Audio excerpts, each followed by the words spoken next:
ಉಡುಪಿ ನಗರದ Bannanje doctor VS ಆಚಾರ್ಯ ಸರಕಾರಿ bus ನಿಲ್ದಾಣದಲ್ಲಿ ಅಸಹಾಯಕ ಸ್ಥಿತಿಯಲ್ಲಿದ್ದ ಸುಮಾರು 5 ವರ್ಷ ಪ್ರಾಯದ ಹೆಣ್ಣು ಮಗುವನ್ನ ರಕ್ಷಿಸಲಾಗಿದೆ. ರಕ್ಷಿಸಲ್ಪಟ್ಟ ಮಗುವನ್ನ ದೊಡ್ಡಣ್ಣಗುಡ್ಡೆಯ ಮಕ್ಕಳ ಕಲ್ಯಾಣ ಸಮಿತಿ ಕಚೇರಿಯಲ್ಲಿ ಹಾಜರುಪಡಿಸಲಾಗಿದೆ.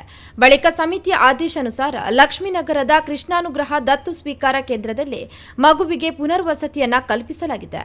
ಬನ್ನಂಜೆ ಬಸ್ ನಿಲ್ದಾಣದಲ್ಲಿ ಮಗು ಅನಾಥ ಸ್ಥಿತಿಯಲ್ಲಿರುವ ಬಗ್ಗೆ ಗಸ್ತು ಕರ್ತವ್ಯದಲ್ಲಿದ್ದ ಅಕ್ಕಪಡೆಗೆ ಸಾರ್ವಜನಿಕರಿಂದ ನಿಖರ ಮಾಹಿತಿ ಲಭಿಸಿದೆ. ಬಳಿಕ ಅವರು ಸಮಾಜ ಸೇವಕ ನಿತ್ಯಾನಂದ ಒಳಕಾಡವರ ನೆರವು ಪಡೆದು ಕಾರ್ಯಾಚರಣೆಯನ್ನು ನಡೆಸಿದ್ದಾರೆ.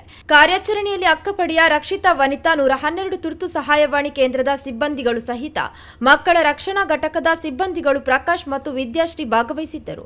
ಮಗುವಿನ ತಾಯಿ ಗದಗ ಮೂಲದವರಾಗಿದ್ದು ಪತಿ ಮೃತಪಟ್ಟಿರುವುದರಿಂದ ಜೀವನ ಸಾಗಿಸಲೆಂದು ತಾಯಿ ಮಗುವಿನೊಂದಿಗೆ ಉಡುಪಿಗೆ ವಲಸೆ ಬಂದಿದ್ದರು.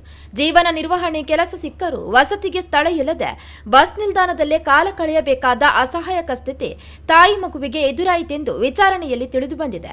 ದಿಕ್ಕು ಕಾಣದಾದ ತಾಯಿ ಎದುರಾದ ಸಮಸ್ಯೆಯನ್ನ ಅಪರಿಚಿತ ನಗರದಲ್ಲಿ ಎದುರಿಸಲಾಗದೆ ಮಗುವನ್ನ ತ್ಯಜಿಸುವ ಕಠೋರ ನಿರ್ಧಾರವನ್ನ ತೆಗೆದುಕೊಳ್ಳಬೇಕಾಯಿತು. ಇಲಾಖೆಯ ಸಮಯ ಪ್ರಜ್ಞೆಯಿಂದ ಸಂಭವನೀಯ ದುರಂತದಿಂದ ತಾಯಿ ಮಗುವನ್ನ ರಕ್ಷಿಸಲಾಗಿದೆ. ಇಲಾಖೆಯು ಮನವೊಲಿಸಿ ಸಾಂತ್ವನದ ನುಡಿಗಳಿಗೆ ಜೀವನದಲ್ಲಿ ಸೋತ ತಾಯಿಯ ಮೊಗದಲ್ಲಿ ಇದೀಗ ಗೆಲುವಿನ ನಗೆ ಬೀರಿದೆ.